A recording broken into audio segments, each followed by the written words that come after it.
Hello, જય શ્રી કૃષ્ણ. હું નિશા સોની. આપણો અત્યારે બધો સ્ટોક રેડી થઈ ગયો છે. ઓર્ડરનો સ્ટોક હતો. આ રાઈસ પોટેટોના સાબુ છે, ત્યાર પછી આપણા જાસ્મીનનો સાબુ છે, આ લીમડાનો છે. આપણો આ જે સાબુ છે નેચરલ ફ્લાવરનો સાબુ છે, જે ફૂલો અંદર એડ કરીને આપણે નેચરલ સાબુ બનાવ્યો છે. ત્યાર પછી આપણે આ જે સાબુ છે એ કેસુડાનો સાબુ છે.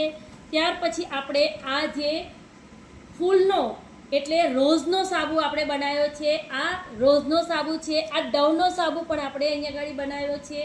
ત્યાર પછી ડવનું શેમ્પૂ અને રોઝનું શેમ્પૂ, આ બધો સ્ટોક આપણો અત્યારે રેડી થઈ ગયો છે. આવો જ સ્ટોક તમારે લેવા માટે મારી ચેનલને લાઈક, સબસ્ક્રાઈબ અને ફોલો કરજો.